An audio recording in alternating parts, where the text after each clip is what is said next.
Welcome guys! Sa gabi yan, kami po ay nag-order ng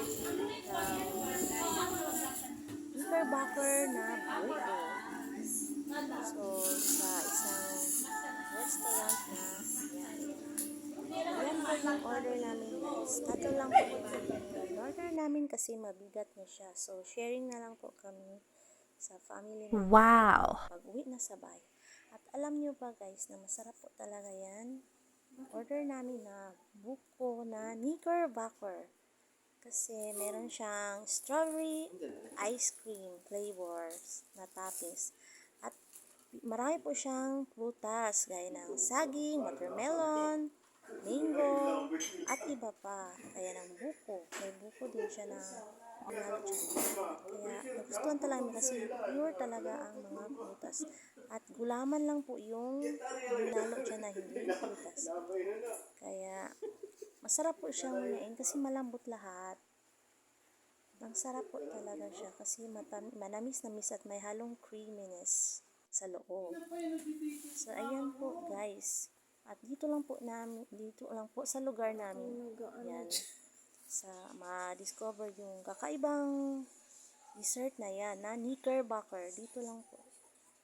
Yung nalaman ko lang po yan sa ibang vlogger, nag-interview sila na dito lang po sa lugar namin ang recipe na yan na knickerbocker. At meron sila ibang choices na buko gaya ng mga halo-halo at iba pa. At yan lang po guys ang aking masasabi. At kitang-kita niyo naman po guys ang itsura.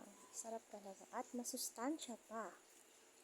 Kaya nasubukan niyo na guys, I'm sure na hindi naman kayo magsisisi. Kasi tamang-tama lang po yung sweetness niya. Kasi pure na prutas talaga yan siya. At hinaluan ng yun na yung gulaman lang po yung hindi prutas. At saka may halo na rin siyang mga cream or milk. At syempre, may ice cream. At yung ice cream dyan guys, natunaw na rin siya, hindi na siya buo. Kasi malayo pa rin din yung biyahe namin. So pag uwi namin sa bahay, hindi na siya maklaro na may ice cream sa ibabaw. Yung strawberry ice cream. So, yan na po guys ang aking masasabi sa recipe iyan o sa dessert na iyan. Marami pong salamat sa panonood.